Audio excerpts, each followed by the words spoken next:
Well, he seems to be attempting to do it. He tries to change the language, of course, which is what a lot of people like to do by talking about oral history instead of oral tradition, which is a nice little twist. And he basically tries to make the case that people back then really valued eyewitness testimony, and so they sought out eyewitnesses. And he tries to make the argument that there would have been eyewitnesses still alive around the time that the Gospels were being written, and that they would have been sought out, and their stories would have been accumulated. So, I mean, I'm only 3 chapters in. It's not as exciting reading as Dr. Price's book, so it's quite dry. We just went live, by the way, just to let everybody know we're recording this now. Okay. So that's quite interesting. Yeah. So Martin, you said you were a lecturer in Western Australia. Okay. So you basically come to the Bible from a critical perspective. Then you're not a fundamentalist. Yes, I mean I'm the usual kind of guy. Yeah, usual kind of guy that's on these things. Used to be a Christian many years ago. Now not. I like to read critical things. I mean, Dr. Price's work's one of the most critical stuff that I've read. I haven't read a lot widely. It's really just a lot of his kind of stuff, which I found really eye-opening and interesting.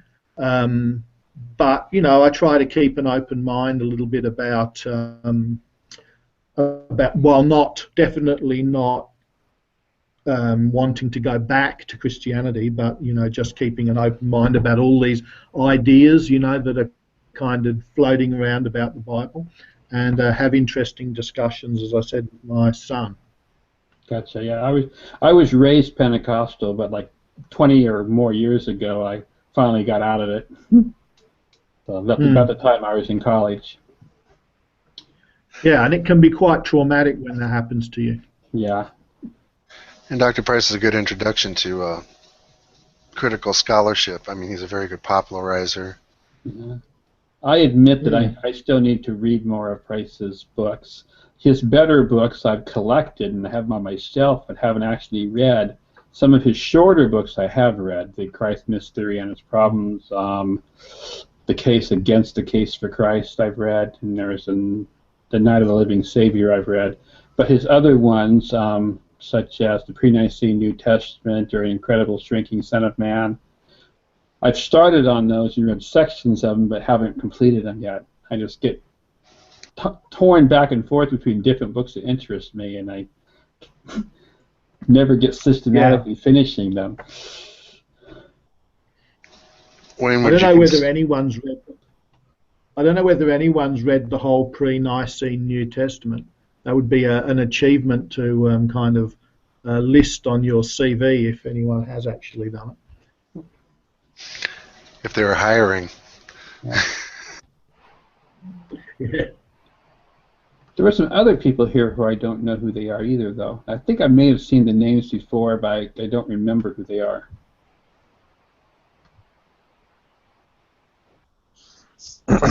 Yeah, hi, I'm Kelly Evans.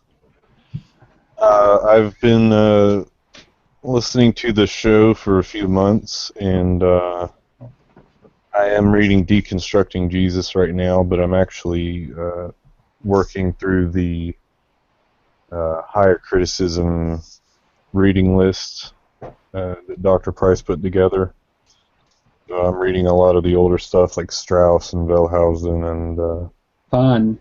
And Conselmann and some things like that, and trying to get to the basic, stuff, and because these are a lot of things that I've thought about myself, but I haven't until just the past few months really looked at the real history of the scholarship on it, and I'm really it's neat to see a lot of these things that I've thought about over the years kind of dealt with in such a detailed way and well argued way. Yeah. Just as an aside here, do you prefer print or audiobooks? Strauss is actually available as an audiobook download for free, so I just wanted to let you make sure you're aware of that. Yeah, actually, that's how I'm listening to it. The LibriVox. Yes. Yeah, because I found a text version, and it was apparently scanned from an old copy of it, and all the Greek in there, and a lot of the words in italics and everything are just all messed up, and it's just random symbols and everything. So. Yeah, I've seen books that do that when they're scanned. Yeah, they're not OCR'd properly.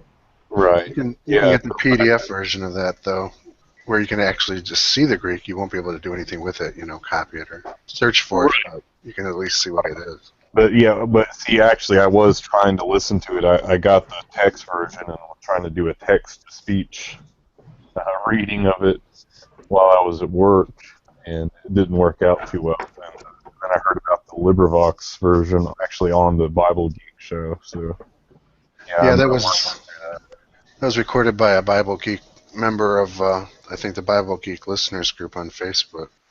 Oh wow, that's awesome! Yeah, did a really great job too. Very clear and the good pace and everything. And the Greek is really, I don't know. It's just very well done. Very clear. But well, shortly I'm supposed to get the Logos Bible version of Strauss's book, and that has all the Greek and the Hebrew done as part of their development process. So that's why they charge money for it. But that would be very handy to have. Yeah, definitely. So we don't usually have Robert Price here for these hangouts. He's occasionally has shown up, surprising us, but most of the time he's not here to join us. But still, if there's any questions, we can bounce them between each other. Yeah, well, there are a couple of things that I've had in mind that I've wanted to talk about, and I'm planning on writing into to Dr. Price, for the show, but it was something I noticed the other day. I was reading Ezra, and I haven't looked at that probably since 2008, when I just read through the whole Bible for the first time. And really, there were several things that I never went back and read for a second time. But anyway, I was going through Ezra, and I was looking in chapter 7 at the letter of Artaxerxes to Ezra, and I noticed it's broken up into paragraphs. I'm reading it in the RSV, and in the first big paragraph of Artaxerxes' letter, pretty much the entire every mention of God in that first paragraph is, except for the first one in the introductory sentence, it all says your God, or the God of Israel, the God of your people, or when he mentions the house of your God, which is in Jerusalem. We're talking about rebuilding the temple and all that. And then when you get to the second paragraph, and he just starts talking about, I make a decree to give all the treasures in the province, and whatever Ezra the priest says, do whatever he says. And but in that same paragraph, every mention of God is now the God of heaven. The God of heaven. I think it's mentioned, it looks like 4 times, at least. And anyway, and then in the last little paragraph, it goes back to saying your God. And I thought that was interesting, and I wondered, the first thing I thought from listening to the show, I guess, and a lot of the ideas people bring up is that I wonder if that was some sort of interpolation, maybe. I'm not really sure what the scholarly consensus is about the authorship of Ezra. Did Ezra actually write it, or some of it, or was it written during the time that it was supposed to have been written? You know, shortly after the return from the exile. I don't know. So it's hard for me to think of who might have interpolated this. You know, because I'm not really sure who's thought to have written it, you know, and when. So, does anybody? I don't know. Has anybody read anything about that? Reuben is saying in the side chat, Ezra's existence is not likely, and the author is writing no earlier than the 3rd century BCE. I respect that position, but I don't think that's the normal scholarly position. Uh-huh. I think that's the minimalist position, like of Thomas Thompson, if I'm understanding correctly. Right, yeah. So if Ezra and Nehemiah are figures from the 4th century BCE, as many believe, then someone else has corrupted this work. Reading Reuben again. Personally, I don't know much about the Old Testament prophets, as I wish I did. That's one of my weak areas of my studies I need to brush up on.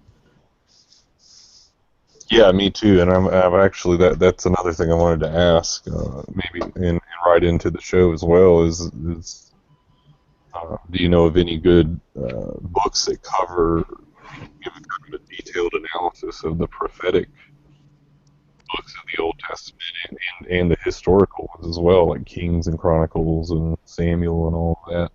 Yeah.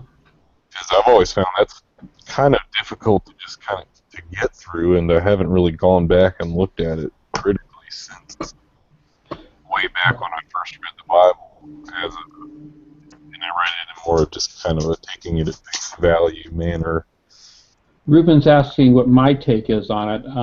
To be honest, I don't really have a take. I just need to study it more to get one. So I'm trying to recognize, you know, when I see certain opinions, what viewpoint they're based on, whether they're mainstream scholarship or minimalist scholarship or fundamentalists or whatever. I do have a take. Just looking at the text as read, without any kind of critical viewpoint. Basically, it's starting off with the perspective that it's being written down by Ezra. Now, this section of the letter of Artaxerxes, that's supposedly just a copy that's being included in the text for people to read. Now, critical scholarship would say that this is some kind of device that, as Reuben said, Ezra is a fictional character.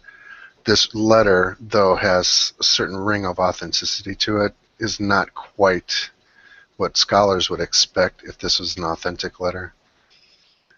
So it's kind of trying to give atmosphere and also fill in gaps in the history of what happened after the return from Babylon.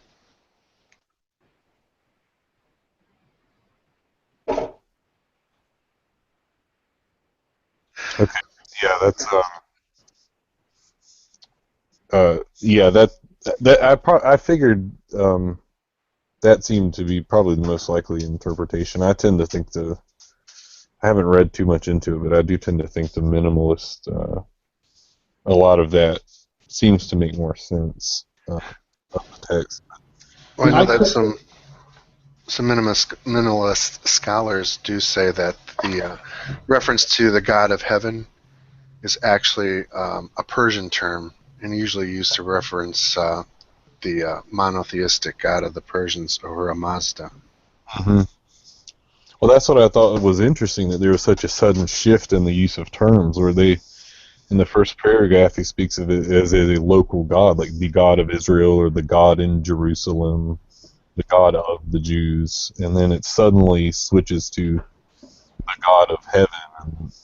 And that seemed odd, like he's suddenly talking about the universal God. Yeah, Yeah, I don't have much more on this subject to add myself, but I believe Reuben does, and Reuben does not have a microphone, so I'll read it for you guys, for the live viewers. 7 purported Persian decrees of kings or letters to and from high officials are quoted in Ezra. Their authenticity has been contentious.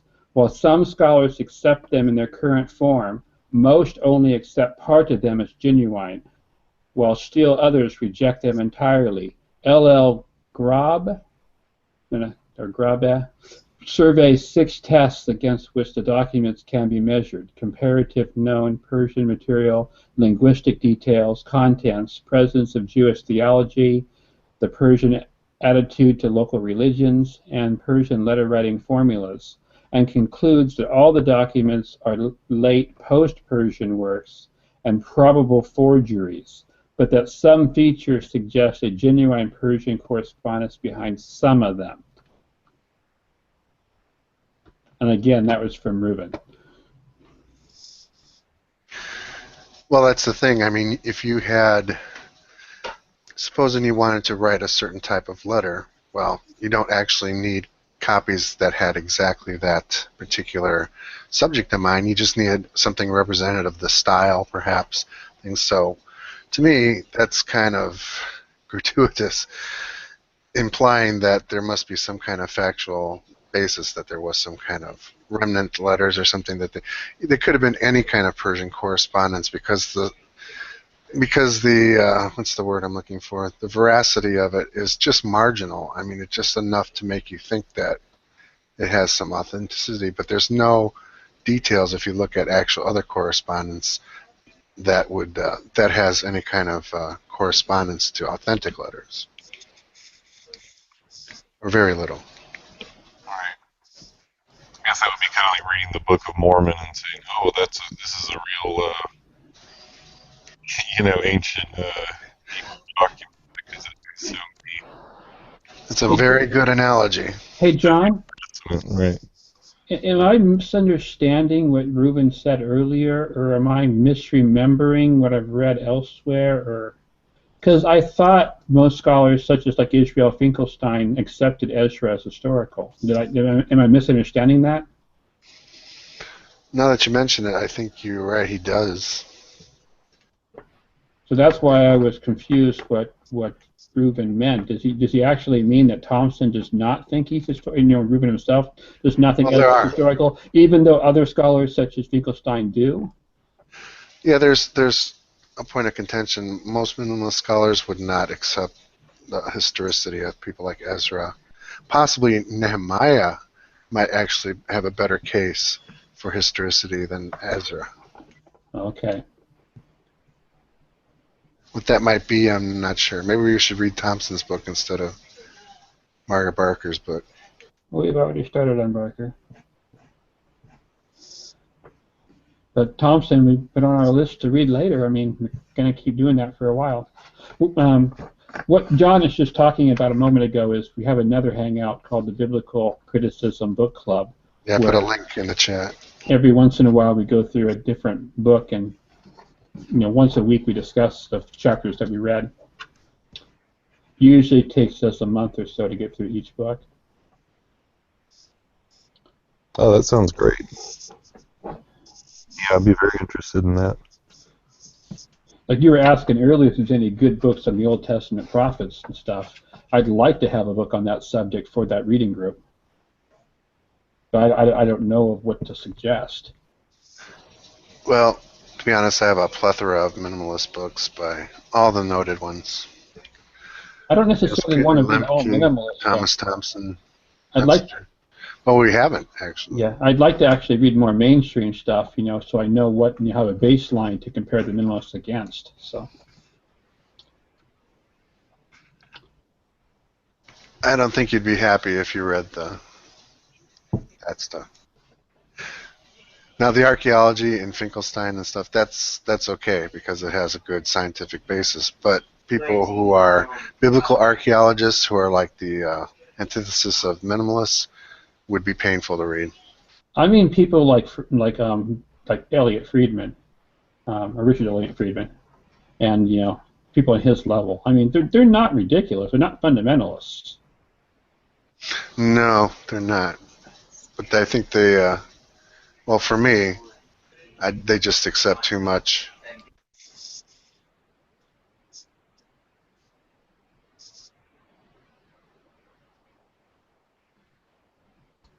Yeah, this is all interesting. I need to stay the whole. So Ruben's asking again that he says he needs to stay the subject further, which is surprising because Ruben seems to know everything.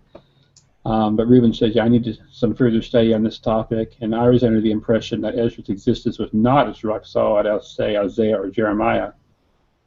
Did you happen to catch that one video? It's a symposium, and Friedman's not the first speaker. There were several, and it might have been the second day or something. So when Friedman gets up, he's very miffed and huffy, and he's really, really critical of the people that went before. And you can tell that he wasn't hearing what he liked, and that's why when you said, Wayne, that mainstream scholarship, actually, mainstream scholarship is a lot more radical than you probably are aware, to the point where Friedman was kind of like, you know, wait a minute, you guys are way too radical and too critical. You know, there's certain things that we have to accept as being true, which apparently these other people were not quite agreeing with. So. Okay, but like I said, I'm really not familiar with what books are on the subject to consider reading, except for Thompson's books, basically. But I don't know if they're really on this subject or not. I mean, just understanding the place and time of, you know, the Sitz and Leben, I guess, of the Old Testament prophets. Well, I could give you a list of what I have, but some of the scholars to look at would be Whitelam, Whitelam, Thompson, Niels Peter Lemke, Lempche.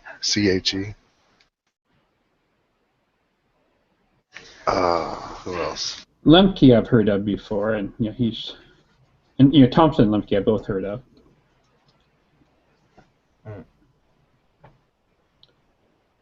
That was an interesting question, though. So thank you for bringing that up and getting us something to talk about for this hangout. Are we done? No, I think we'll discuss it more, maybe. But I'm just trying to remember the name of the person who asked the question. I'm forgetting who it was. Oh, that was me, Kelly. Kelly, okay. Yeah.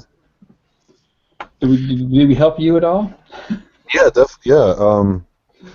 So, because I hadn't even heard any opinions at all about Ezra or anything, because I actually haven't heard it brought up on the show very much. So, except in the context that some people think that Ezra actually, I've heard Dr. Price on the show say that some people think that Ezra was actually involved in writing the Pentateuch, or maybe he was like the final redactor of it. Yeah, I think Friedman might. I don't know if he necessarily believes it, but I know he suggested that in this text. At least mentioned that others believe it. And right. I think Friedman himself does agree with that, but it's just my memory's bad, so I'm not certain. The other scholar I was thinking of is Philip R. Davies. Thank you, John. Okay, yeah, thanks. And also, recently, on the question of source criticism, there's a guy named Joel S. Baden, or Baden, B-A-D-E-N.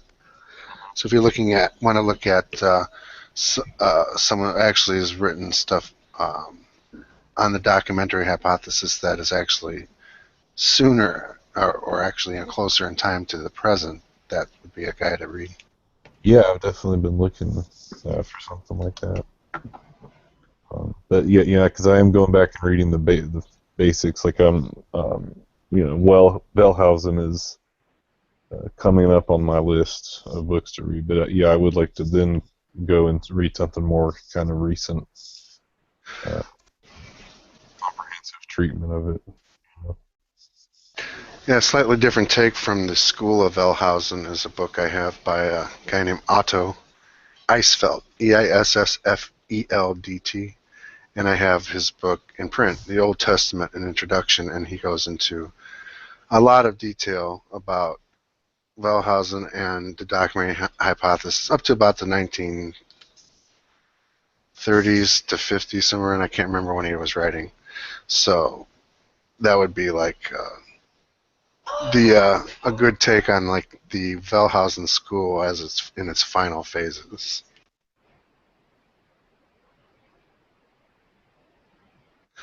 There's been some movement away from Wellhausen in different directions. They all don't, some people outright reject the documentary hypothesis or some of the sources and different things, different aspects, but still generally it's held to.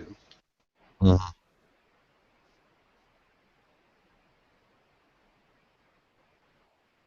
But as you criticized me for before using the term documentary hypothesis referring to the Deuteronomic history, technically it only refers to the Pentateuch.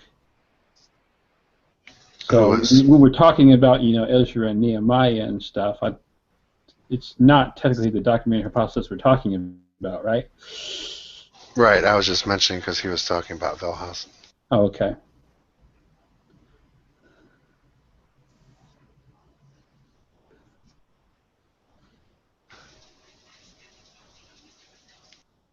Did I say anything about you using that term? I don't recall saying anything. I think it was in our book club hangout before. Oh, yeah. Yeah, the documentary hypothesis mainly deals with the Pentateuch, the source of the Pentateuch, but because they include the Deuteronomy in that Pentateuch, it kind of by extension kind of extends into the Deuteronomic history. So yeah. Maybe it was Doug that was criticizing me for that, but maybe. But Ezra and Nehemiah and Chronicles is considered like a slightly different school, tradition, lineage. So you just call it source criticism, there's no specific name for that particular... Yeah, that would be a good broad term because, you could be looking at sources of Chronicles, sources of Ezra and Nehemiah and things like that. So, yeah, as well as the Pentateuch. So, yeah. Thanks, Jack. Jack was writing in the side chat. I have Friedman's book here. He does identify Ezra as the redactor, chapter 13 of Who Wrote the Bible. Yeah, thank you, Jack. Now, that's a very old idea. That goes back before there was such things as criticism. Yeah, exactly. Was it in the book of Ezra or elsewhere where it says they found the old the scrolls of the law when they were refurbishing the temple?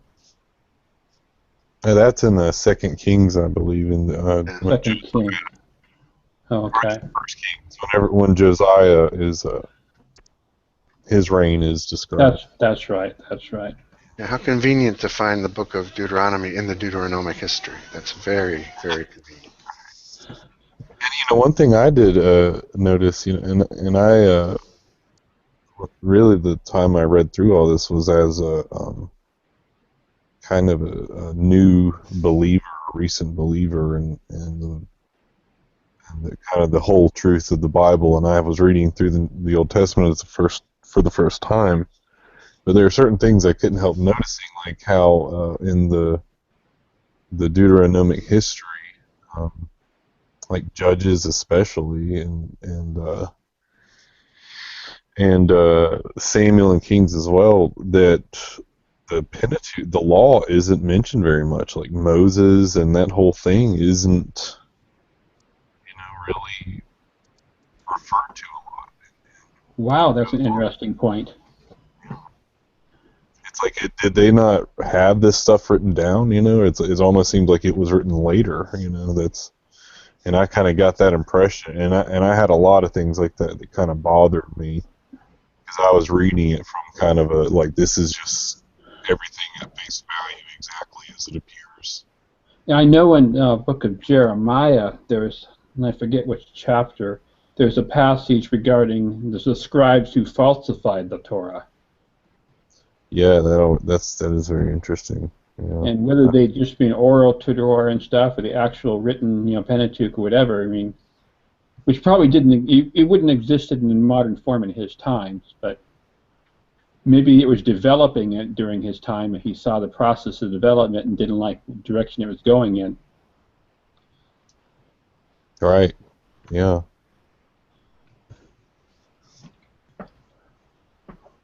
And that's another one I've been wondering about is Jeremiah. Like, is he typically thought to be the, was Jeremiah actually written by Jeremiah or somebody later?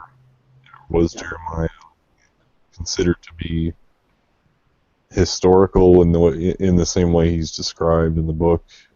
So because I've always heard that the Lamentations, which of course this is probably some kind of real more conservative view, but that they say a lot of scholars consider Lamentations to have certain like eyewitness qualities about it, about the destruction of Jerusalem and from the Babylonians and all that, but I haven't really followed that up recently.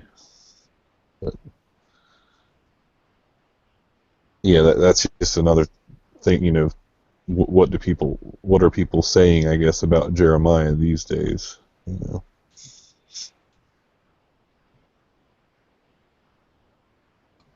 Yeah, I think the chapter before the one I was mentioning that says, talk about the scribes who falsified the law, it has a mention of God not commanding animal sacrifices.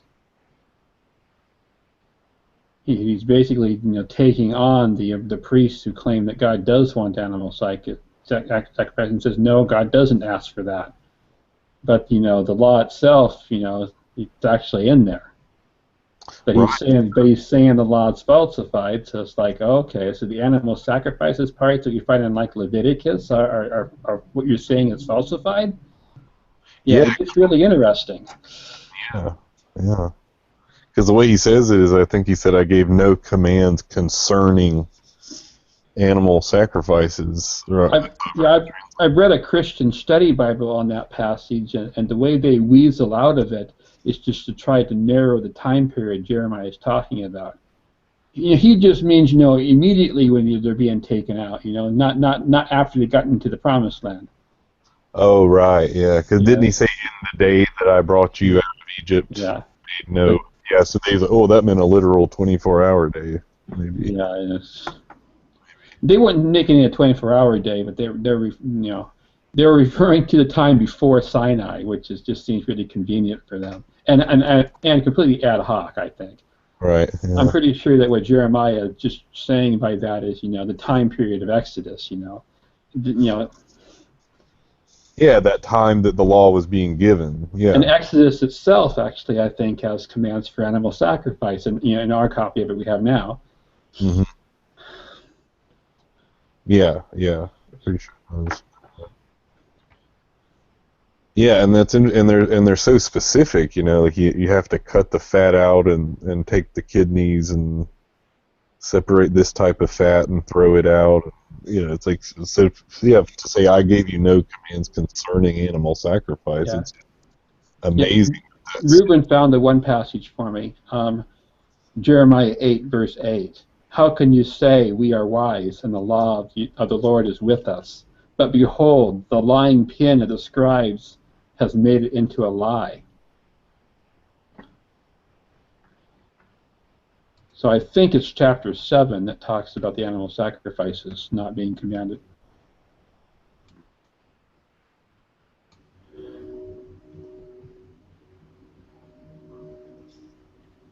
Right, yeah, I have looked that up.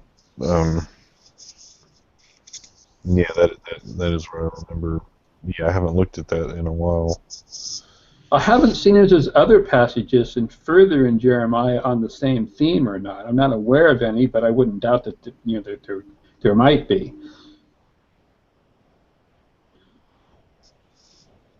Yeah, I'm not sure either. That's another one I have to go back and just read through again because it's been so long. Another thing, if you don't mind, Just this is the last thing that I really have been thinking about. Yeah, go ahead. Okay, thank you. Is the Mark 14 when the scene of the arrest of Jesus, where you have the young man with nothing but a linen cloth, and one of the soldiers grabs him and he runs away, and he leaves the cloth and he runs away naked. Yes. And I've heard that brought up on the show a few times. Most Your audio keeps fading in and out. Oh, really? I'm sorry. Hold on, maybe I should adjust my. Let's see. Okay. Does it sound okay right now? Yes. Okay, I'll try to. Now you faded out, but then you faded out right afterwards again. Oh boy. Okay. You're good now. Okay. Well, hopefully it'll stay that way, but okay. But yeah, at the betrayal of Jesus and the arrest, the young man runs off and leaves the linen cloth.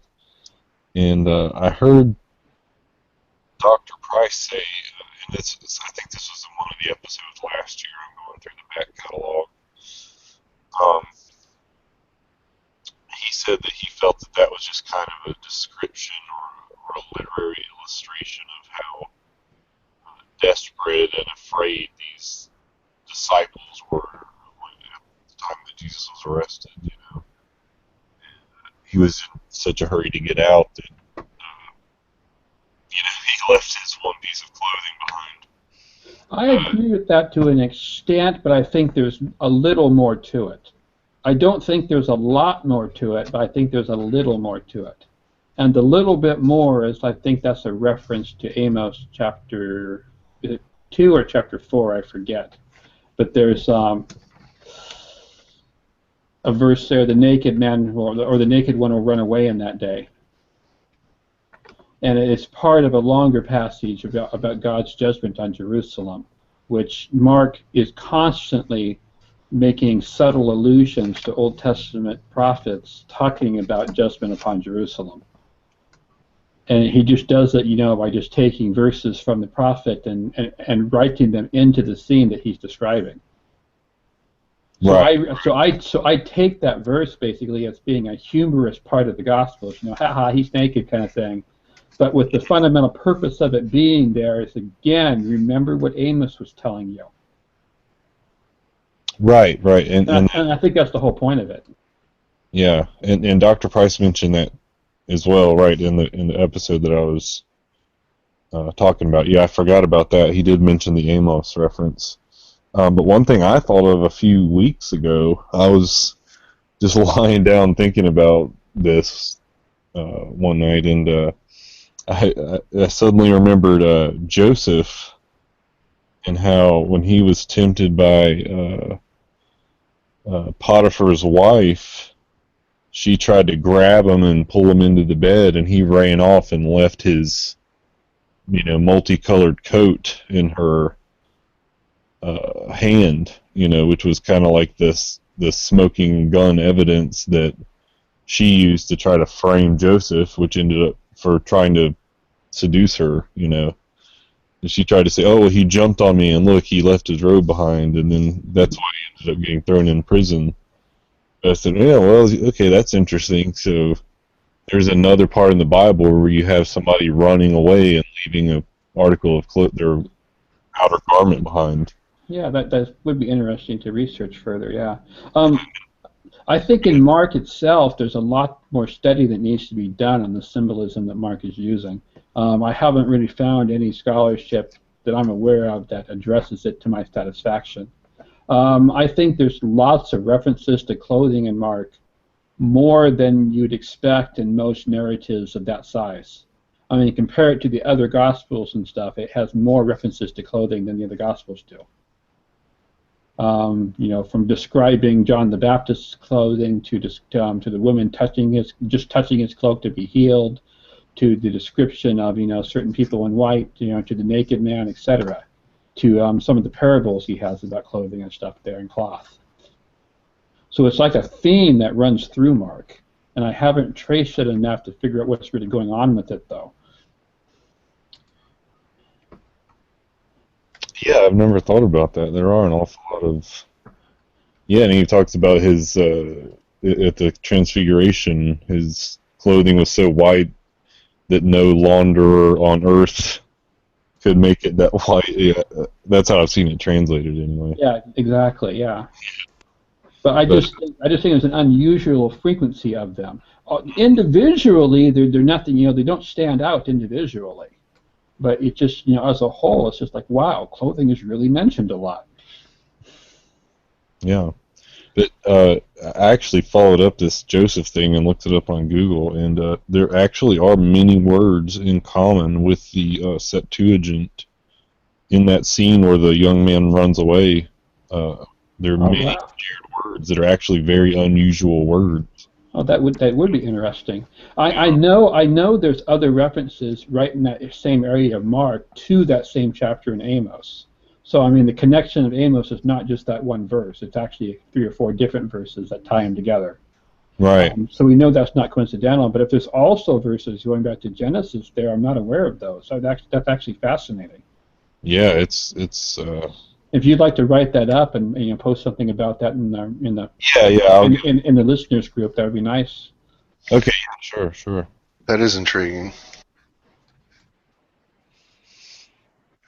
Of course, there's other people theorize that there's like missing scenes. So when Morton Smith came along with his discovery of the so-called secret mark, they kind of filled in some scenes that weren't in the supposed canonical mark of an initiation ceremony with a young man in a white robe and other shenanigans going on. So that's one of the reasons why I think Dr. Price is suspicious of secret mark's authenticity, is because it's a little bit convenient. And Reuben wrote in the side chat, the word used for cloth here is sindon, which everywhere else in the New Testament denotes a garment or shroud to cover the bodies of the dead. So could this man be someone Jesus brought back from the dead, running away in fear? Yeah, I've read speculation that was basically Lazarus, or whoever corresponded to that. I don't think Lazarus is a character in the Gospel of Mark, is he? No, but that's I think Luke and John. Yeah, he's in part of a parable in Luke, and then the writer of John, in my opinion, reworks Luke to try to claiming its actual history, and reverses what goes on in the parable. And Luke has Lazarus not resurrected, and John has him actually resurrected. And there's also clues that seem to say that John is actually claiming that Lazarus is who gave him his, the book, and his information that he's writing down. Even though he's a fictional character, he's claiming to get it from Lazarus. Yeah. Well, how the reasoning goes, it's similar to that, is that there's tradition of a rich young ruler type figure not named in Mark, but as time goes on, he's given more of a biography. Yeah.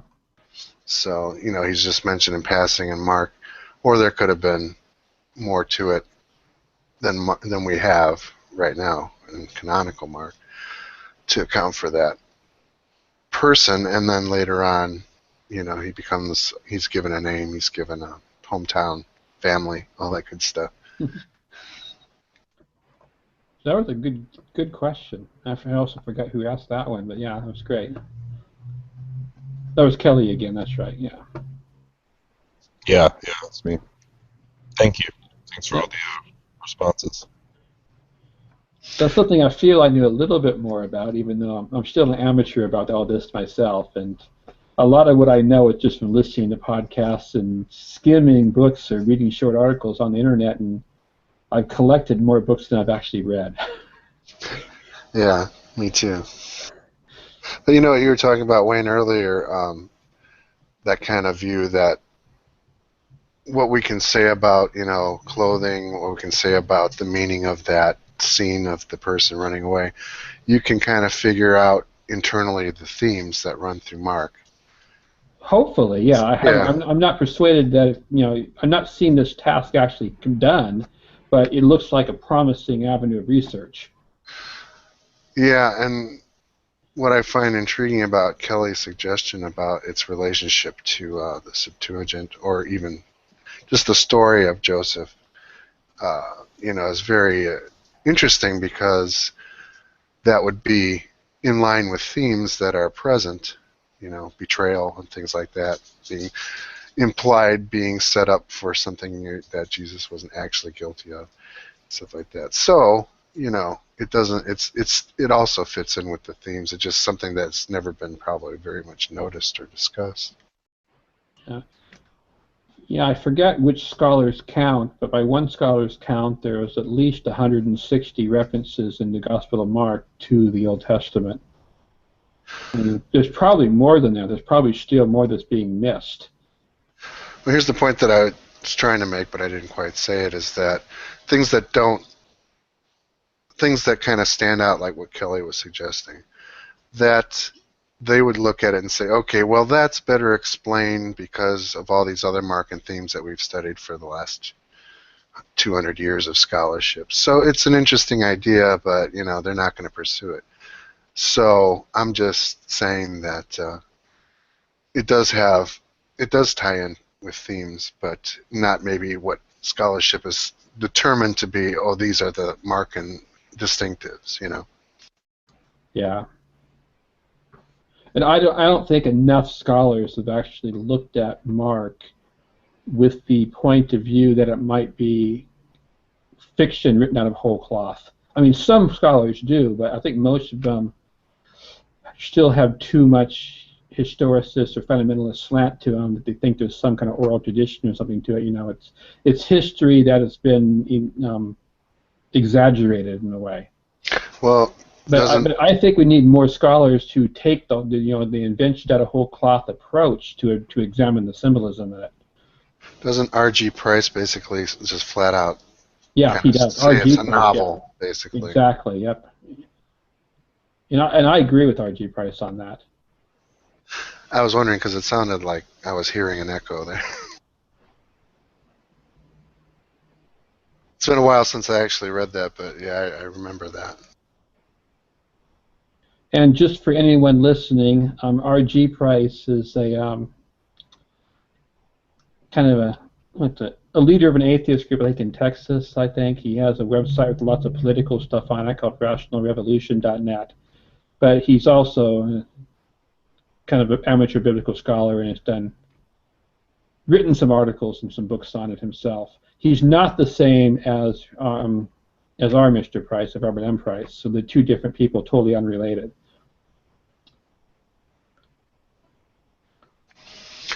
Yeah, not related like Pierre Tulip and Roger Tulip, right?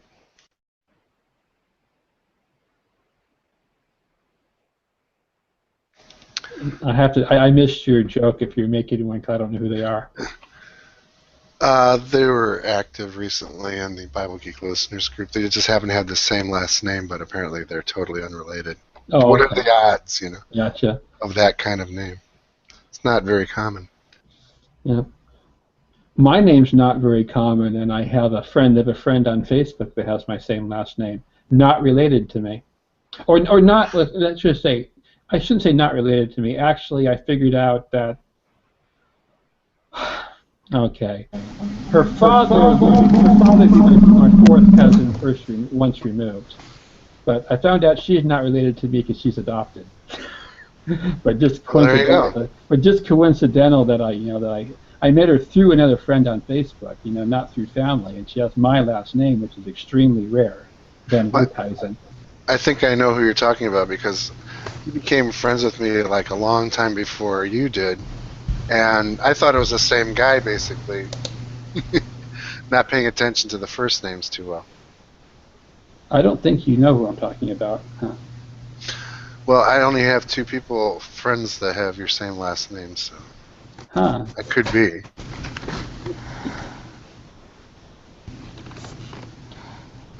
not the same person I'm talking about, but that's cool. If you know someone with my same last name, who's the other person? I'd like to know who that is and connect with them. I can let you know later. Yeah. I'll have to dig. Anyway, we were live, so we should get back on a real subject. Any more questions? Or just things to talk about, or interesting observations? Is my mic on? Yes. Hello, this is Jack. Hi, Jack. There's Jack. Yeah, I figured out how to plug in my phone. Well, you're immortal because your picture is on the Bible Geek listeners Facebook group at the top. So I appreciate that. that was a good picture. Too bad Jeffrey. What's his name? Toll? Toll. Yeah.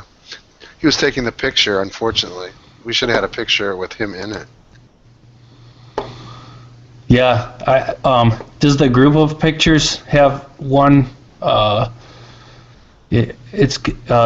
group of pictures is called Spot the Looney. Was there one included of him in it?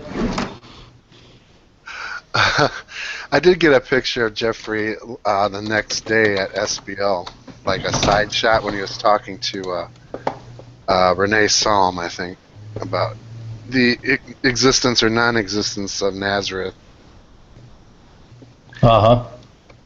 during the time of Jesus. So, but yeah, I did actually get a picture of him the next day. But I would have liked to have had a group picture, you know, like had the waitress take a picture of everybody that was there.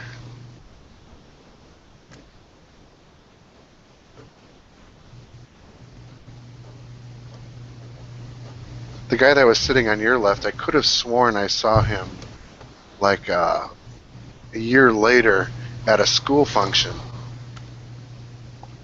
where my kids were. I'm still in touch with him. He moved to Iowa this year. Where did he live before? Do you remember? He's from Chicago.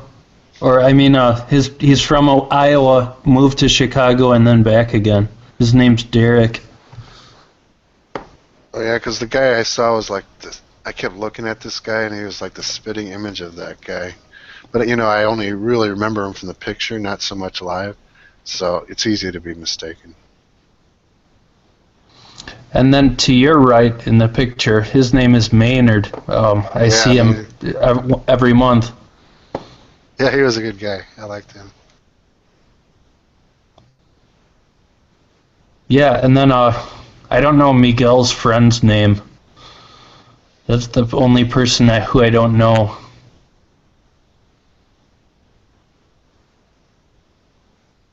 Miguel Connor's in the photo.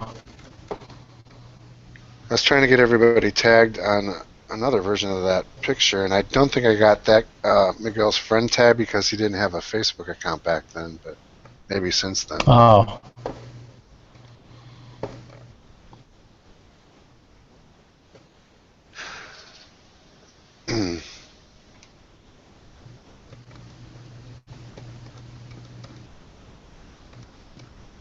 Yep, I'm hooked up here. Hold on.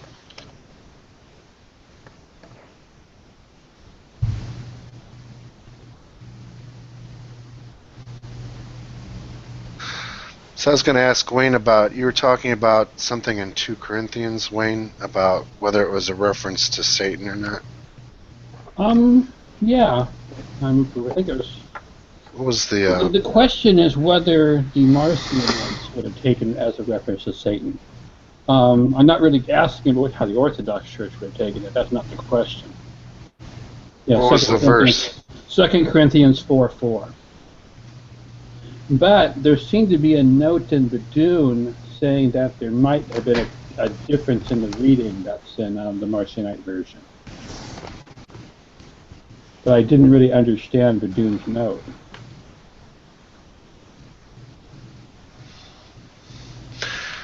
Because I was going to ask you to like put that note up. I was interested in reading it. If I find it here, I'll read it to you. Yeah, if you could. I've just got to find what page that's on in here.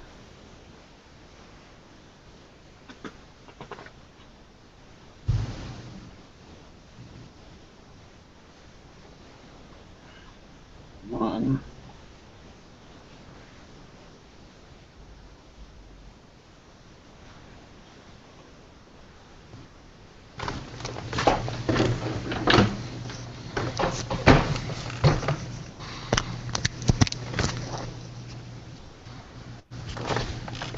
First of all, in Badune's reconstruction of the Marcionite version, which might read the same as the Catholic version, I am not really comparing them side by side, he has in brackets, which he's not attested but most likely there because contextually it needs to be there. So even if a proclamation is veiled, it is veiled among those who are perishing. And then known to be in the Marcionite text, among whom the God of this aeon has blinded the minds of the untrusting, that the illumination of the glorious proclamation, in brackets about the, and then Christos, who is the image of God, might shine through. For we are declaring not ourselves, but Christ Jesus as Master, and ourselves as your slaves by Jesus, etc., etc. But in you find the text note on that now.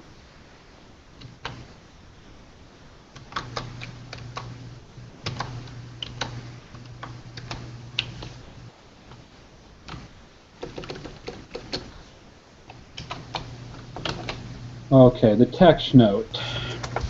It says it's in Tertullian at Versus Marcion, Book 5, well, 5.11.9, and then 5.11.12, and 5.17.9. So Tertullian attests to that being in the Marcionite scriptures 3 times, and Adamantus in chapter 2, verse 21.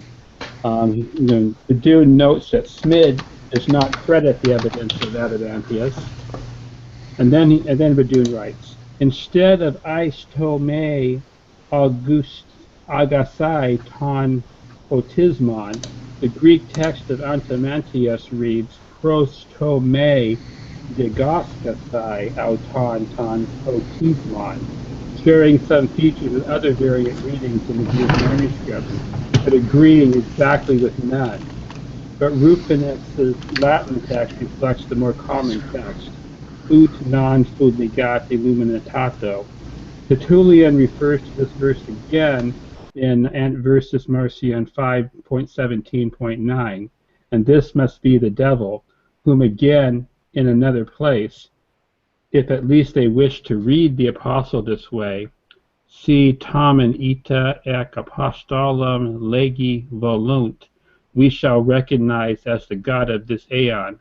He says this because he challenges in 5.11.9 through 12, reading it thus as the God of this aeon, suggesting that of this aeon should be read with untrusting people rather than with the God. Adamantius makes much the same argument in his response to this verse, being quoted by the Marcionite Marcus.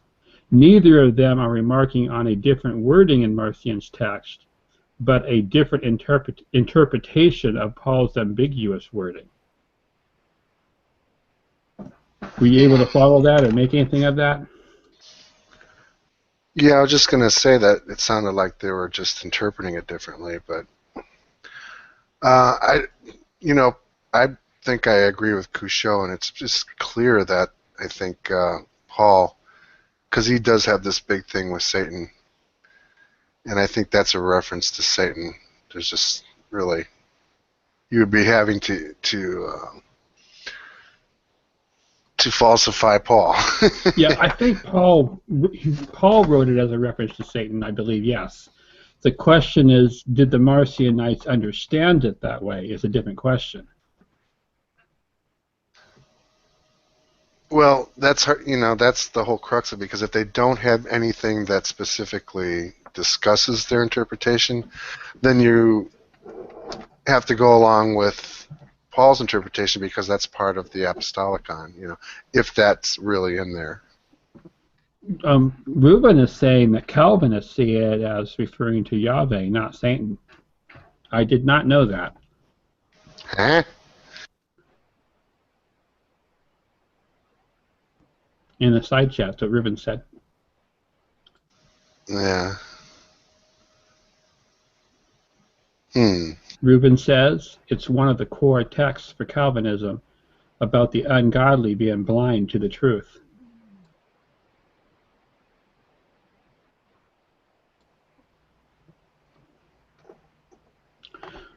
But anyway, how this came up is we were studying Sebastian Maul's dissertation on the arch heretic Marcion, and you just wanted the question. We talked different things about who Marcion was and what his beliefs probably were, with all our evidence coming from Christians who were opposed to Marcion. So it's kind of complicated. Plus, they're coming from Christians who lived like a century or more later. So besides them being adversarial, they're also at the wrong time period to really know exactly what's going on. But during that discussion, I just got curious because Marcion believed that the Old Testament God was evil and that Jesus revealed, a different God who was good. So I was just wondering if the scriptures that Marcion read, his New Testament scriptures, had any reference to Satan, and if so, how he understood that, whether as being the Old Testament God or as being a separate character entirely.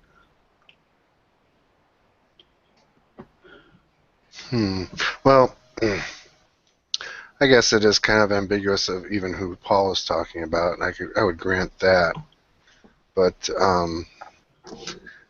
yeah, if there's any reference made in anything to the God of this world, it's like I automatically assume that the Marcions would take that to mean the Old Testament God. Yeah, that's my inclination too. When I asked the question, I wasn't thinking of this particular passage in 2 Corinthians, which I wasn't remembering where it was or if it was even in the Marcionite text. I was wondering about, I know the temptation of Jesus, which is in Luke, is not in Marcion's gospel. It's part of one of the differences between them. And I can't remember any other references in the gospel that Marcion had that would have mentioned Satan at all. But I wasn't sure, and I'm still not sure that there weren't any. Yeah, I was double-checking Dr. Price's reconstruction of the Gospel of the Lord, and I could find no references to devils or Satan. Okay, thanks.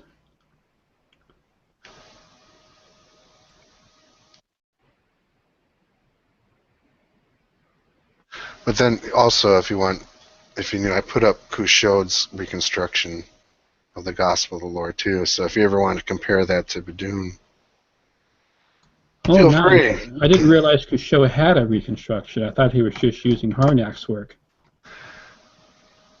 I'm not exactly sure what the sources were. I did not read the notes, and I didn't even, like you said, I didn't even know it was in there. I just happened to spot it in the table of contents, so I extracted it out of the PDF and I put it into the BCBC book. So there should be a PDF there with the notes at the end. I believe I've already downloaded that, but didn't see that was in it. Yeah, he claimed that was the first reconstruction of it with all the verses intact, Nice. Not just because if you've never seen Harnack's appendix to his book, but I haven't. I don't read German, and I haven't seen it at all. Yeah, well, I can read German enough to figure out where it is, but when you get there, it's just this morass of textual criticism. So what it appears to be is like he's saying, okay, he's listing 10,000 fathers. Here's this attested in Latin from Tertullian, but it's not attested in the Greek from Adamantius, but it might be, in this here, and all this. So that's what it is. It's like it's just an exercise in textual criticism to try to get what's in and out, but there's no coherent reconstruction. I mean, you would have to. I just gave up after a while because there's no way I could even think of trying to reconstruct it from the book. Okay, welcome back, Key.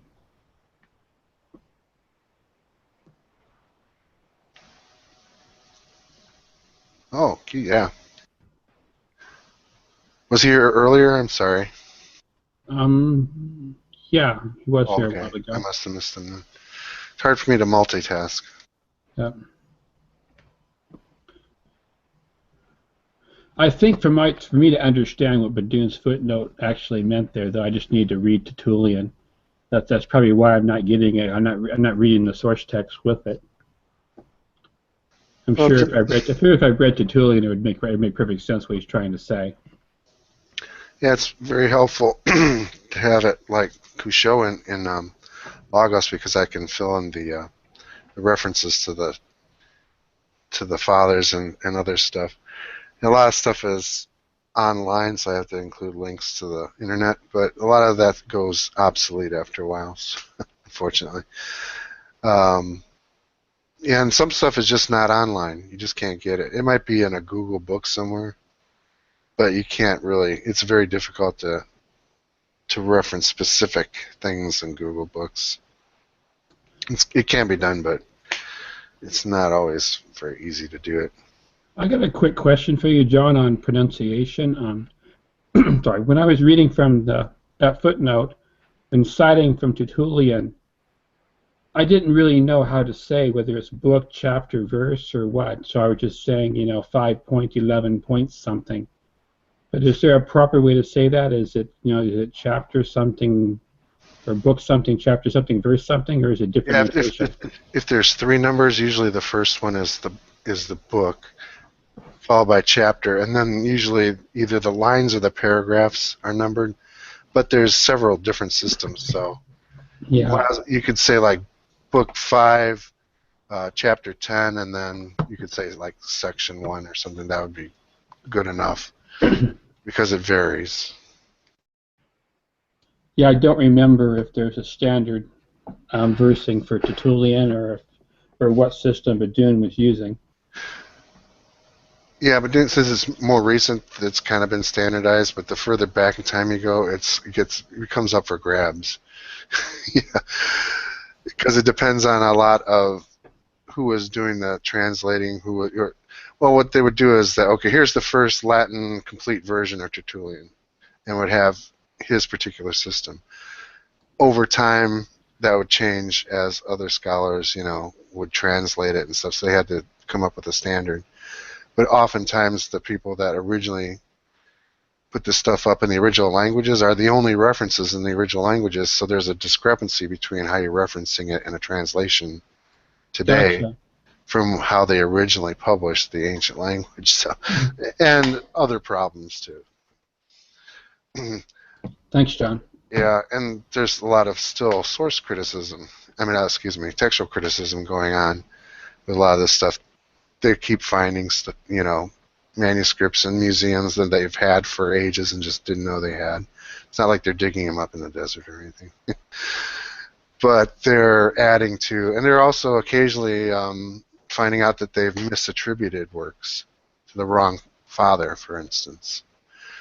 It was at the end of the 19th century. There was a work that they had attributed to, I believe, Origen, and then they figured out it wasn't Origen's book. It was a guy named Hegesippus. I guess you would say it. Now that's a good one for pronunciation. Hegesippus, I would say, but I'm probably not doing it. So I missed what you were saying there. So you're saying the scholar simply wrote down the wrong source at one point and nobody caught it for a while, or well, were you saying the ancient manuscript was misidentified for a while? Yeah, it was misidentified because it was when they found it, it was anonymous, and it was included along with a bunch of stuff of Origen. Oh, okay. So they assumed that it was his, but then they found a statue of this guy, Hegesippus, and it listed, carved into the back of the statue was his works. So, oh, okay. Oh, funny. So you might get a very old translation of some of this stuff, and it might still be attributed to Origen. So you got to be careful when you're doing research that Gotcha. that you don't get waylaid by a mistake that's been since corrected. Yeah. So, anybody else have anything to contribute? Hey, John. Wayne, can you hear me? Hey, look, yeah, we can. Yes. I just have a question regarding the in Mark about the young man who runs naked away. We had that question in this Hangout earlier. I know I have another play on it. Yeah. How would a Gentile have interpreted that? If everybody's making reference to that being a symbol of something out of the Old Testament, how would a Gentile, though, in Rome have interpreted that scene? That I don't really know. But I don't think Mark was actually written for Gentile or Roman Christians. I think it became popular among Christians later on, but I think it was originally written for Jews as an explanation of the destruction of Jerusalem. Yeah, I think your run-of-the-mill Roman pagan would not be reading Mark. Most of the people that would be reading this would already have some familiarity with either Judaism or Christianity in some form. So they would have already a background. They might have heard Septuagint readings. They might be familiar with the Old Testament stories. Oh, okay. So they're not really, they're not reading in a vacuum. And those that would be were not reading it, I don't think, particularly. Yeah, but eventually the church was Latin. I mean, it was that Roman church. So the point is that who eventually adopted the whole story. I mean, how did they interpret it though? Well, they would bring in the same traditions that earlier Christians had. They would just incorporate into the Latin church because then they would have the Latin translation of the Old Testament and so forth, and all those things. I don't, there's not a disconnect there. One kind of fed into the other. We're not talking about the Roman Church is something that just sprung up in complete isolation or opposition to what had gone before. Yeah. Also, is that not supposed to be the same boy that's in the tomb when the women go to That's anyone's guess. People have speculated about that stuff for centuries. Who's who, and is this the same guy as that? And even not even within the same gospel, but between gospels as well. Are these the same characters? So it's up for grabs. I mean, it's very ambiguous. It's nothing is. It's If it was a big deal, they would have probably tried to resolve it, but apparently it was no big issue for them at the time anyway. Yeah, I would think they knew who it was. I would think if Mark had meant us to think it was the same person, he might have given us more clues. But he's subtle about other stuff too, though, so we don't know. Yeah, it's vague all over the place. Yeah, it's very, very mysterious and vague. The clues that he leaves, though, it's like you have puzzle pieces with no picture on it in a way. You can sense that these are somehow interlocking, but you don't have the big picture to see exactly how they fit. Yeah. So a lot of it's left unstated, probably because it was much more known in context at the time than it was later on. Oh, I wanted to bring something else up regarding interpretation of Mark, and I wish I could remember more specific examples, but there's something called reversal of expectation that is very common in Mark, where something happens in the early part of the gospel, and then later in the gospel, there's something that's in an ironic way kind of the opposite of what happened earlier. Mm-hmm. Or at least unexpected. Yeah, or somehow flipped around. Like from one example is that he's early on he's with his mother Mary, but in the end of the gospel he's spending a lot of time with a different Mary. And there's kind of the similarity of names, but it's kind of like two bookends on it, where things have changed between things that are similar in some sense. So I'm wondering if there's maybe a connection to one of the earlier references to clothing in the Gospel of Mark. Maybe the reference to John the Baptist or something. It's supposed to be a reversal of that, possibly. But I don't know that that's the best candidate or not for it. Or not. There's a lot of different theories, and a lot of them work very well. I mean, I just think that needs to be looked at. We need to get a list of the reversals in Mark and see if that fits in anywhere with them. Oh, Reuven mentions that the naked boy might have been John Mark himself. Yeah, like the author inserting himself into it. Yeah, I know Dr. Price even mentioned that not too long ago. That's bizarre. That's just bizarre. Yeah, that seems pretty arbitrary to me. I don't see enough evidence for that, to be honest. There's not a whole lot of evidence for anything. That's why there's so much speculation. Yeah.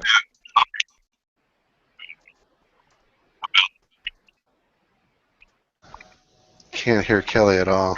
Yeah, but there is. No, we can't, Kelly. We can barely. I can hear that you asked, but it sounds like a scratch, not a voice.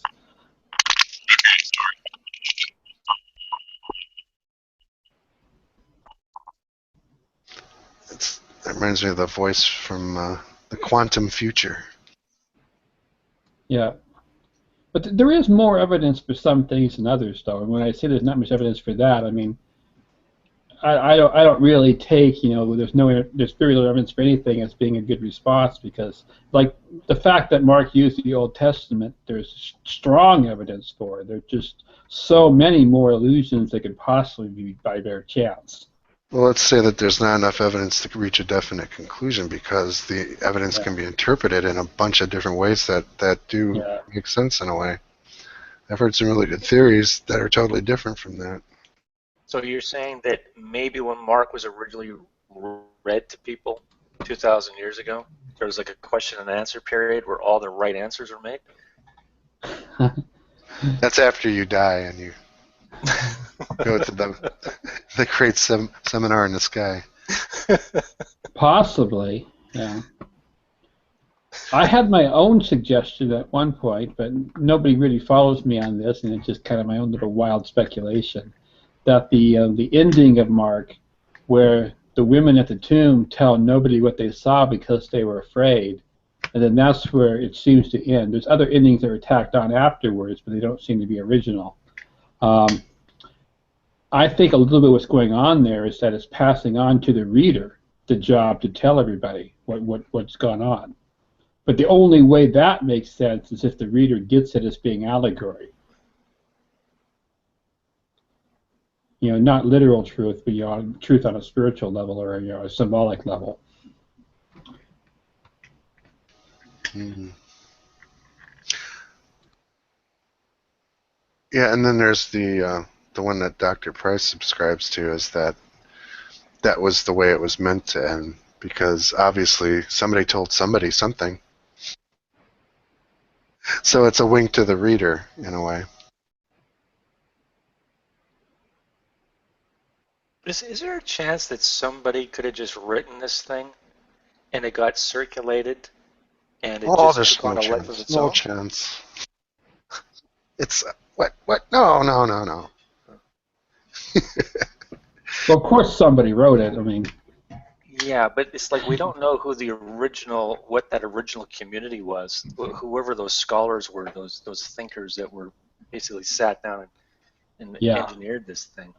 Part of my view on it is that the community is kind of, it's not the community we expect it is. I mean, the people who think that Mark's writing eyewitness testimony or oral history and stuff, I think they're completely wrong, because they're putting it in the wrong situation from the authorship point of view. I think it was written around 70 CE regarding the destruction of Jerusalem, and very specifically, it seems to use the Old Testament in a very deliberate manner in order to reference passages regarding judgment on Jerusalem. I mean, it's not just like it has a bunch of references to the Old Testament and they're randomly taken from the Old Testament. Yeah. It's like some of them are from the Psalms and stuff, and coronation Psalms and stuff, but the other, pretty much a full half of them are all taken on passages regarding judgment, and on Jerusalem, not just about other nations and stuff, which the Old Testament is also full of. They're almost all specifically regarding passages that have judgment on Jerusalem. Yeah.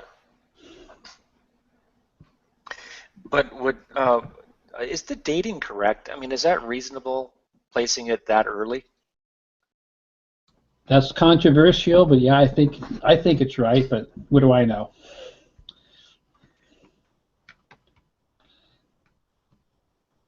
Because would it have been contemporaneous with Paul? That depends on when you believe Paul lived, if at all. Yeah. I think no, though. I think under standard Christian view is that Paul died in the 60s, right? Yeah. He was writing in the 50s, mostly. Writing in the okay.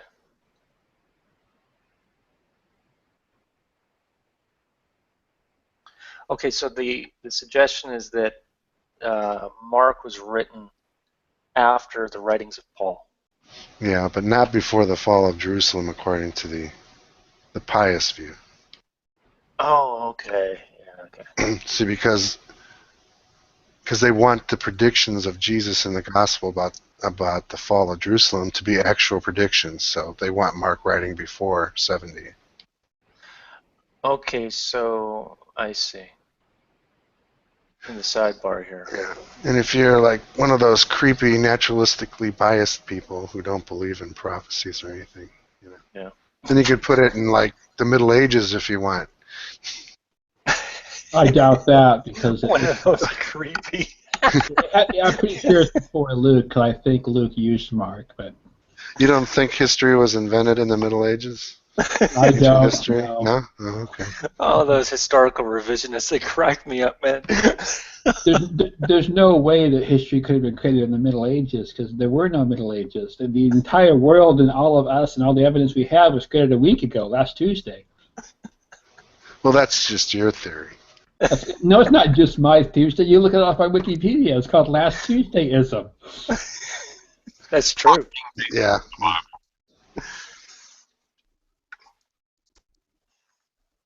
I still say the Middle Ages.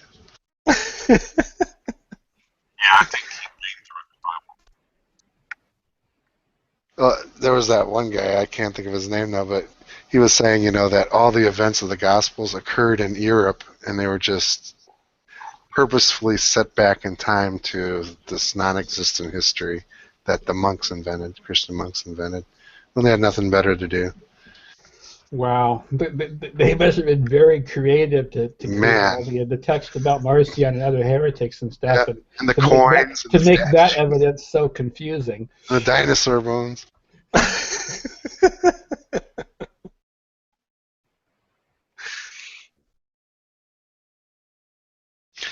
Yeah, I couldn't read too much of that, but it was just hysterical, just reading parts of it.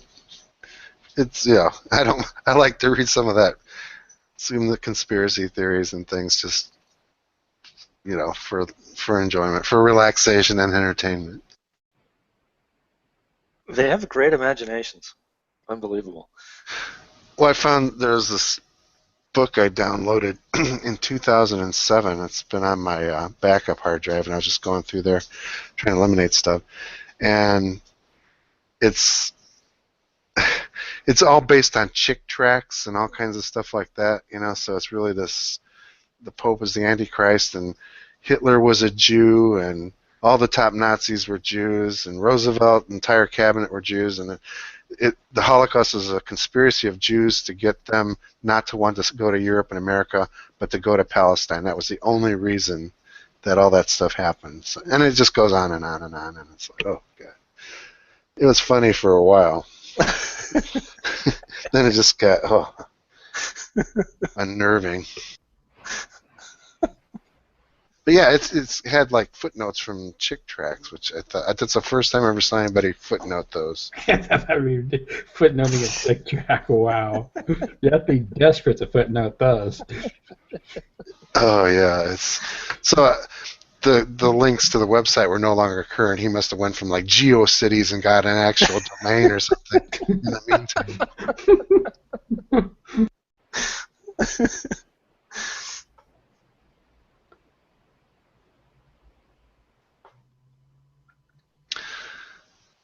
But again, let's just sort of get back to Mark.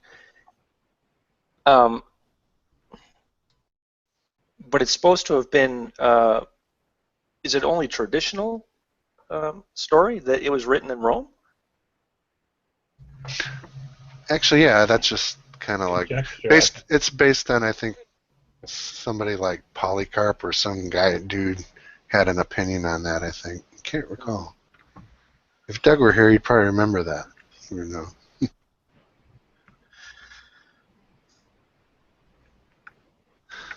It probably was Polycarp, because he's the one that said that that Mark was Peter's amanuensis, his secretary, wrote down what Peter was preaching of Peter. So. Oh. I thought that was Papias. Papias, you're right.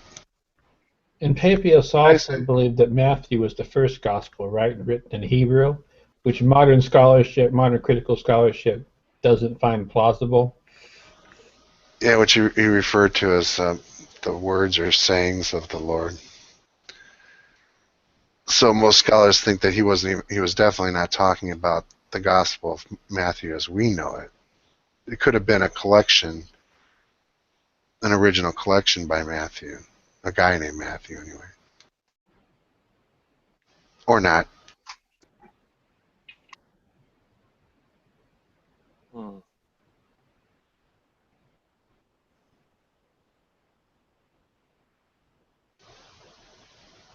There's another book.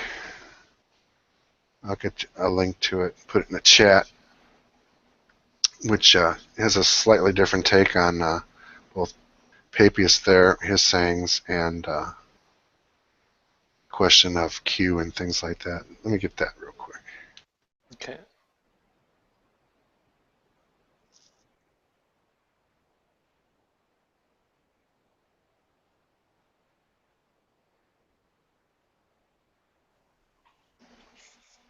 Hey, real quick, how do I get to the chat, the side chat for this? You Click the on the blue little box box. at the top left. Yeah, you got to move your mouse over to the left-hand side to bring up those icons that will, by floating your mouse over on the left side of the screen. The very top button turns the chat on and off by clicking on the same icon. Yeah, for me, those always display, so I forget that they can be toggled off. I've never used them before.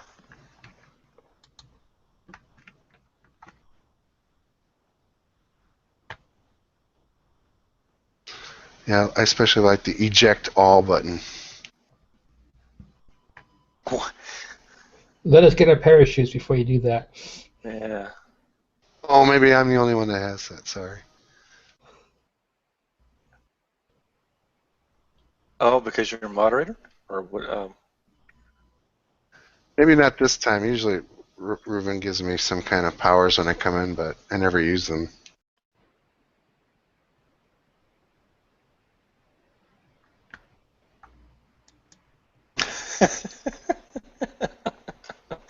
Another great conspiracy theory. Yeah. Yeah, so the name of it's Two Shipwrecked Gospels, the Logoi of Jesus and Papias' exposition of Logia about the Lord. Good book. Long title. Not like the 18th century titles, but pretty good. Can you summarize it for us? Yeah.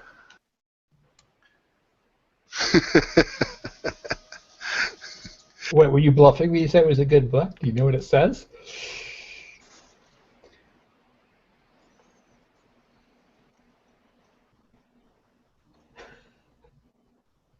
Awkward silence. Shipwrecked Gospels. Is it because they were found on a shipwreck? Not because they were lost. Oh. The Logoi of the Lord by Papias would be something that we don't have, actually. It's mentioned, but we don't have the text. Wish they did, though. But yeah, I can summarize it basically.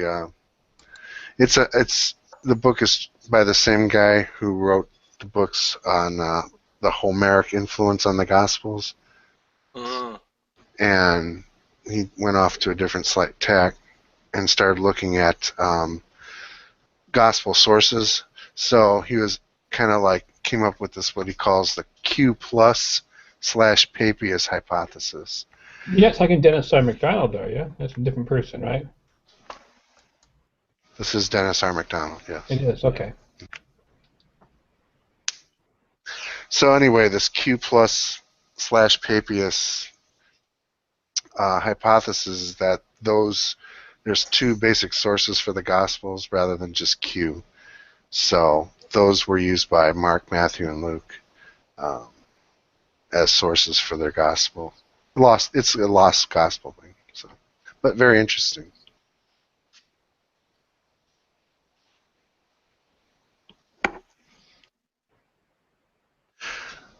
One thing about scholars, they can take a very real paucity of evidence and spin off a few books. Yeah.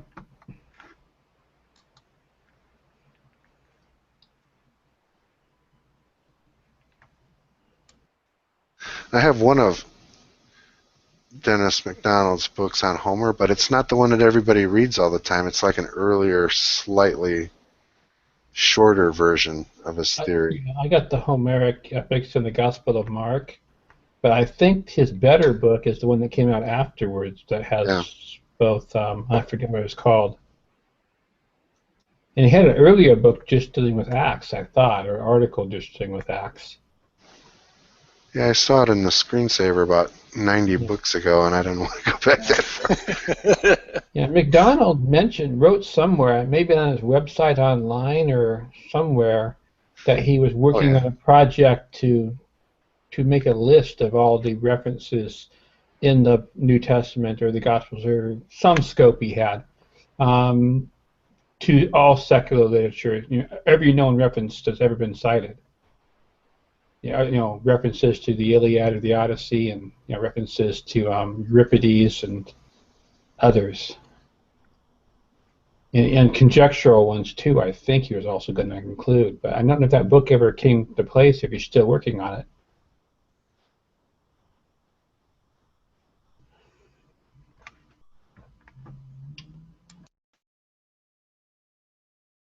Could that happen accidentally? Say you're a writer, you're reading a bunch of Greek stories, and you suddenly sit down to write your own story. Could it just happen accidentally? To some extent, yes, and he deals with that in his books. But he has certain criteria he applies to test for that. Like, do they use some of the same rare words? Do they have certain details in the same sequence? Things like that. So just a few coincidences don't mean that much. But if you have a whole bunch of coincidences that fit a certain pattern, that's a lot stronger evidence. Because I had back in the 90s, a friend of mine, he decided to write a screenplay. This was in Los Angeles, and he finished the thing off, and he sent it up to me. I was reading it, and I thought, he just wrote Independence Day, and he had no clue that he did that. I can see it happens all the time. Funny, but does he have like the same characters' names as as Independence Day? I mean, the same location. Okay, I see what you're talking about. When some of these other details.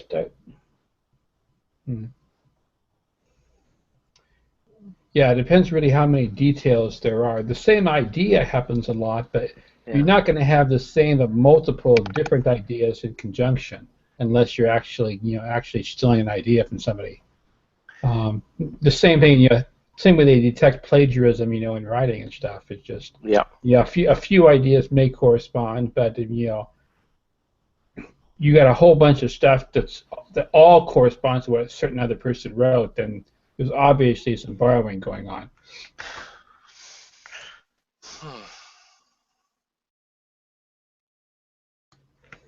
So the other question is, what would be the purpose of that? It's just lack of imagination, or imbuing a story with as much mystical content as possible? I think sometimes we make stories that have references to other things just because it's cool. I mean, we have like a movie called Spaceballs, which is a comedy, that's a parody of Star Wars and some other movie stuff with it. I mean, so that's done intentionally sometimes.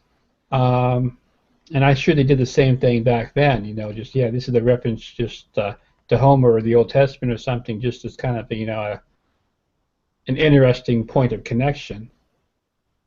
But I also think sometimes it's more systematic, where they want to say, here I'm telling the same kind of story, but mine has a better moral or better outcome at the end.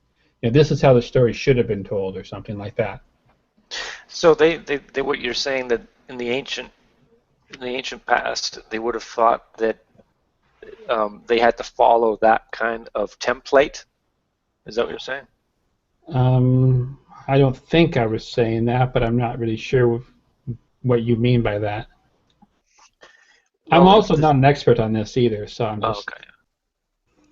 I just find it just bizarre that this much can be sort of extrapolated out of the story.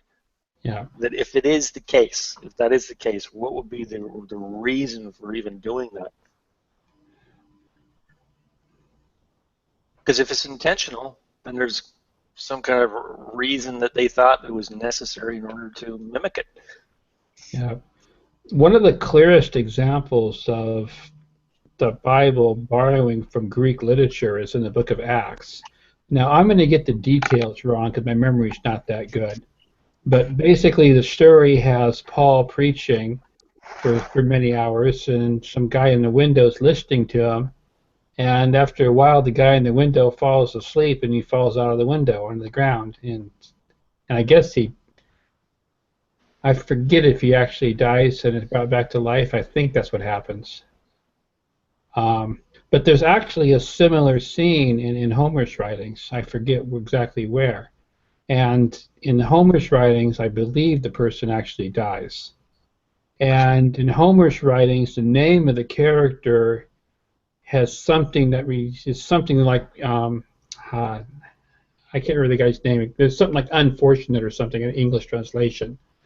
And in the book of Acts, the person's name I forget. I should remember that. Elpenor or something like that. I don't remember. I think that's wrong though.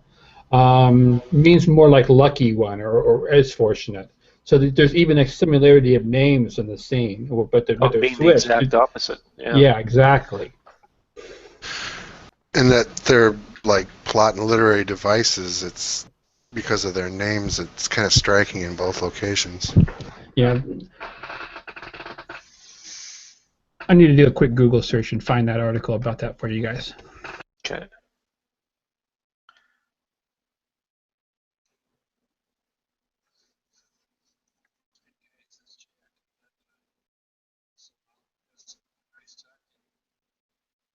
Take it easy, Jack. Ooh. Jack's leaving.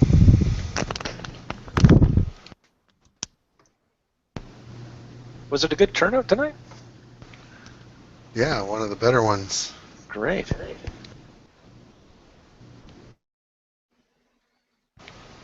So there, yeah, to the side chat now. Luke's Eutychus and Homer's Elpenor, Acts 27 verses 12, and Odyssey 10 through 12. And that's a Dennis R. MacDonald article.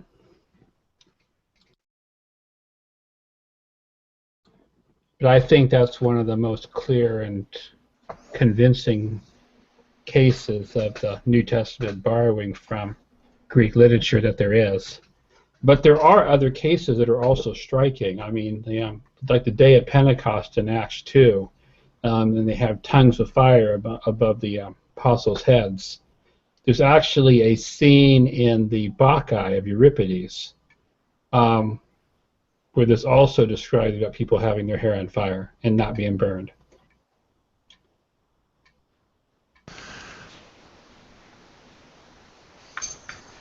Yeah, I have Christianizing Homer, the Odyssey, Plato, and the Acts of Andrew by MacDonald. I think that's the newer one, right? Oh, sorry. That's the newer one, I think, right? Because the older one was, does the New Testament imitate Homer? I thought was the older one. 4 cases from the Acts of the Apostles. Yeah, I can't remember the order they're published in.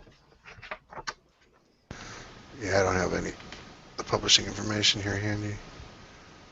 Like I said, the one I have is when he first started getting fairly popular for his thesis, and there was the Homeric epics and the Gospel of Mark.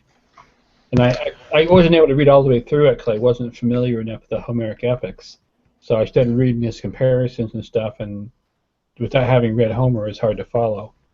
So I wanted to read Homer and then get back to him. I never ended up doing that. I was reading some summaries of the Acts seminar, and apparently MacDonald's views really took hold.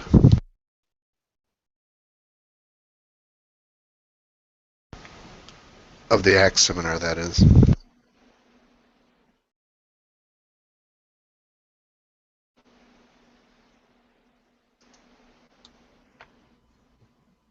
Do you know in what way, or? That his thesis of Homeric influence was like one of the major conclusions that the seminar reached. Yeah. Well, I got some of this information not from MacDonald, but actually from Robert M. Price in his book, The Case Against the Case for Christ. It's the one that informed me about the similarities between the Bacchae and Acts. Yeah, that's one of the few places that I have any information about that. I don't have any earlier scholars, I don't think, that he mentions, if he does mention them.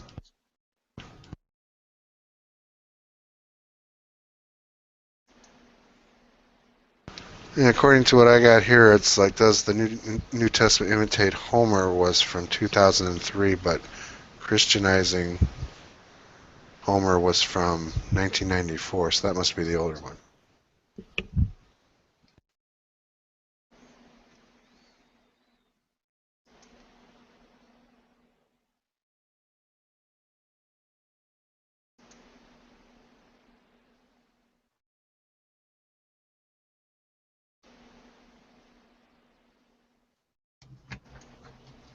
Awkward silence again, but I ran out of things to say. Anybody else have any more questions or observations? Is Acts 27:12? Is that meant to be comedy? Possibly. Seated in the window was a young man who was sinking into a deep sleep as Paul talked on and on. That's comedy.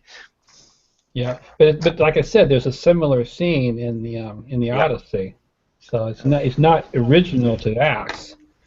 Yeah, that's one of the ones that Dr. Price mentions when people ask him about comedy in the Bible. I think 10 times now, something like that. Oh. That's one of the ones that he has. Oh, really? Okay, I didn't know. At least. One of the funnier scenes I think in the Bible is I forget. I should know these basic stuff. I forget though. I think it's the prophets of Baal versus Elijah or Elisha, and before the scene where they put water on the altar and pray for their gods to light it, and Yahweh lights the one for Elijah. But during that scene, when they're waiting for for Baal to light his altar, the English translations don't do it justice to what the Hebrew says. Because basically it says, wait, is your god Baal, busy taking a shit? Yeah, and he references all the priests as, where the Jamaicans get the term crazy ballheads. They had, shaved heads, all the prophets. For shame.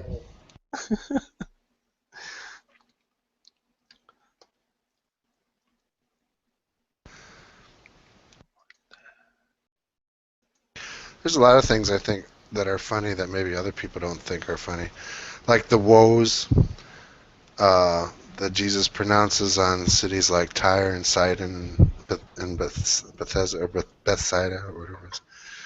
It's just the imagery when he says that, had they known what you guys know and heard what you guys said, they would be all out in sackcloth and ashes outside the city, and that image just cracks me up. Yeah. There's probably a lot of things that are humorous in their time that just because we're disconnected from their culture, we don't make the same references, so we miss the humor. Yeah, that probably got a scream, you know, when he said, yeah. People are rolling out of the synagogues, you know.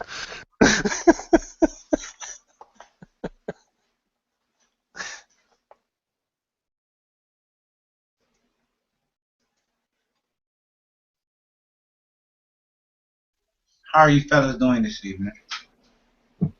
Very good. Reaching the end of the line, though, for me, it's like almost midnight here. Oh, yeah, you gotta get to bed. It's not even 10 o'clock where I am.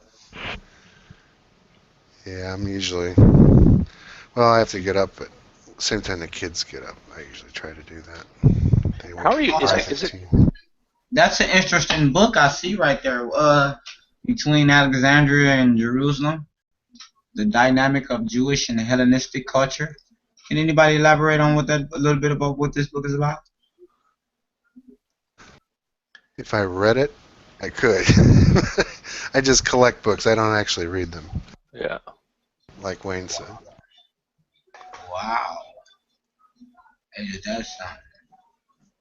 Well, any Christians? I see a pastor of the book, and I heard the one brother, if I'm not mistaken, the brother that looks like a Calvin Klein guy. Jai, what's your name, brother? Like a model for Calvin Klein or something? Calvin Klein? I don't think so. Like Ridge off Young and the Restless. It's even getting worse. I've had some. But you were saying something about the Bible, brother? I think we were talking about the Bible, weren't we? I think so. I think we were talking about the Bible. What was that picture I saw just a minute ago? That can you screen share that, John F? What that is? You got right there? Can you pull that up? Put that up again. What exactly is that right there? I believe it looked like an Assyrian, somebody sitting on a throne or something. From what I remember reading from the blurb of it, is that it's a study of analogies to the Hebrew Psalms found in other cultures of the ancient Near East, like Babylonian, Syrian, Ugaritic, that kind of stuff. Oh, absolutely. Oh, you want to see, you guys want to see something interesting?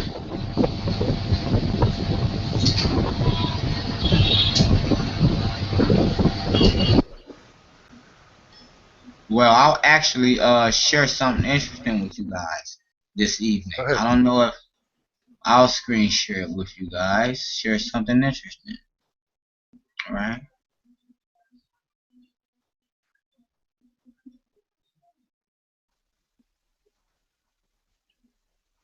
You see that? Nope. Can anybody see my screen? Yeah. Oh, sure you can, guys. Just your avatar. 1 second. You can see it now, right? You can see my screen? Yeah. Yeah. Okay. These are Israelites going into exile. See them? See them? See here?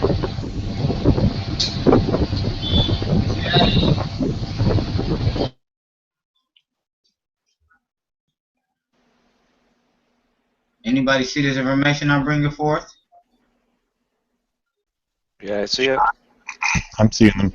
This is captives of Ramses II, just before the Israelite exodus. The Egyptian emperor was the Egyptian empire was at the height of its imperial conquest, approximately 1500 BC. Their dominance stretched from the land of the Hittites in the north to the land of Cush in the south. The Hebrew nations of Midian, Midian, Kedar, Moab, Edom, and Ammon were all under Egypt rule. Now listen, who is this right here? These are the Israelites of antiquity. These people have no blood connection to the people in Israel today, and I'll prove it. Let's go even further. You see them? Beards and dreadlocks. Let's go even further. The captives in the center is definitely a Hebrew. Notice this here on the left. The captives is Hamitic, probably Libyan. The captives on the right is also Hebrew.